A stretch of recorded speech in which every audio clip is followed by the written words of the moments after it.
Imagine that you are extremely sick.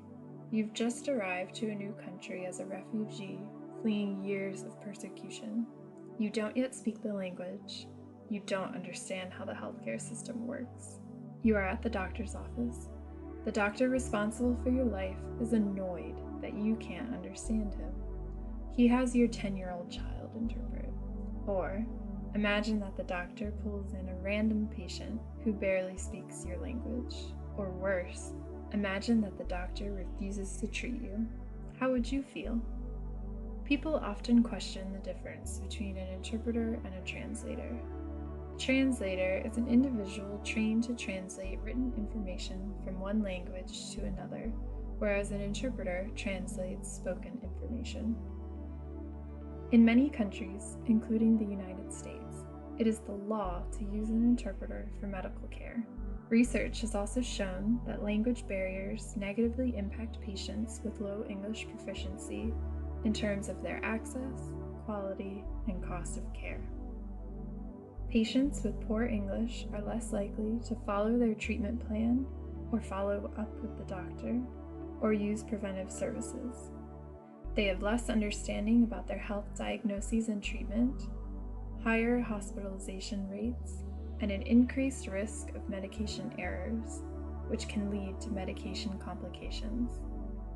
They are less satisfied with their medical care, yet more medical resources are used with low English proficient patients. Medical providers who treat patients without using proper interpretation have an increased risk of performing the wrong procedures, an inability to provide safe, quality, or effective care, and are more likely to delay or deny health services. Patients with low English proficiency also are more at risk for organ damage, amputations, and even death. So if we know that it's important to use an interpreter, how do we know who can be an interpreter? Persons who are trained in medical and mental health interpretation can be interpreters. They often have to prove their fluency through tests, and they've received interpretation training. Who cannot be an interpreter? Family members, especially children, and anyone who's untrained. Just because they speak the language does not mean they will effectively interpret. Interpretation is a skill that must be learned. What does an interpreter do? They are a communication professional. They will interpret everything that's said just as it's said, maintain confidentiality, and provide a cultural context and assist with cultural misunderstandings. Taking time before the appointment to adequately prepare can make the appointment go more smoothly. Ask the patient if they prefer a male or female interpreter, and ensure that the interpreter speaks the correct dialect. Give the interpreter a list of medical words you will be using ahead of time so the interpreter can study them. This is especially useful for more specialized or obscure conditions. Brief the interpreter on the visit's purpose and what you hope to accomplish. Prepare the interpreter if the topic will be particularly emotional or intense. Plan a way for the interpreter to let you know if the conversation has become too much for the patient or for the interpreter. Review roles and expectations. Respect the interpreter, as they are a communication professional, but also point out when they are not appropriately fulfilling their role. They should also feel comfortable asking you to slow down or for clarification. Ask the interpreter to teach you appropriate greetings and name pronunciations. Introduce yourself in the patient's native language if possible. Introduce anyone else who's with you and ensure that it's okay for them to be present. Introduce the interpreter and explain his or her role. Be cognizant of how you arrange yourself physically during the appointment, because this can impact the appointment's success. Always face the patient and make appropriate eye contact. Sit in a chair that's on the same level or lower than the patient's. Do not tower over them. If multiple people are meeting with the patient, arrange the chairs into a circle. If you are writing notes, tell the patient what you'll be writing down and why, and that it will be kept confidential. Otherwise, they might spend the entire conversation worried about what you are writing about them. When working with a telephonic interpreter, move the phone so that you can speak clearly while still maintaining appropriate eye contact with the patient. When working with an in-person interpreter, have the interpreter sit to the side or slightly behind the patient to encourage you and the patient to maintain eye contact with each other. Speak evenly, concisely, and slowly instead of shouting. Pause every 2 to 3 sentences so the interpreter can interpret. Talk directly with the patient, not to the interpreter. Always speak in first person.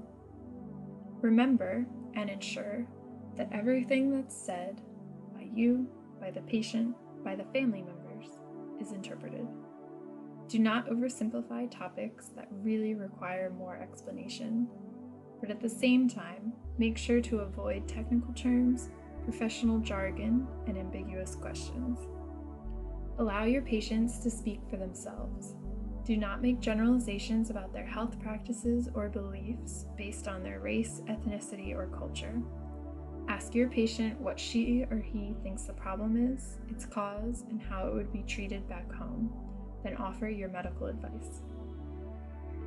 Check in with the interpreter to make sure you are going slowly enough and are being understood. Give the interpreter sufficient time to interpret. Assess whether the interpreter is interpreting everything you and the patient are saying. Did you say a lot and then the interpreter just says a few words? Did the patient say many words, but the interpreter only said one answer? Is your interpreter using many English words in their interpretation? Ask if there's a corresponding word in the patient's language. If not, use the next best word or ask them to explain the word to the patient. Listen if the interpreter notifies you about areas of cultural misunderstandings or offense. Ask the interpreter to help you rephrase the question in a culturally acceptable way. Gauge whether the patient understands you by how they are responding to your question. Instead of asking your patient, "Do you understand?" ask them to repeat back information. Ask the patient for clarification, not the interpreter, unless it's for cultural guidance. If the patient is reserved, ask if they are comfortable. Some may prefer to use a telephonic interpreter or an interpreter of a different gender. Before completing a physical exam, tell the patient what you plan to do so that it can be interpreted. See if they feel comfortable having the interpreter in the room or want them to step out. If possible, keep the telephonic interpreter on the line or tell the patient that you'll have to hang up the phone, but will get the interpreter back after the exam is over. Never leave the room or finish the appointment without first asking the patient if they have any questions. If it seems that the interpreter is taking a long time to interpret, keep in mind that concepts in English may not have equivalents in other languages, so the interpreter is painting a picture with words. Do not have any side conversations with the interpreter, unless it's for cultural guidance, and explain to the patient what your side conversation is about. If the interpreter and the patient, or the patient and a family member, have side conversations, ask the interpreter to translate what was said. Remember that interpreters may also be refugees or may have experienced trauma and torture. The session may be difficult for both them and the patient. Explain to the patient why you are asking personal or sensitive questions and respect their desire to discontinue. Have mechanisms in place for the interpreter or the patient to take a break during difficult conversations.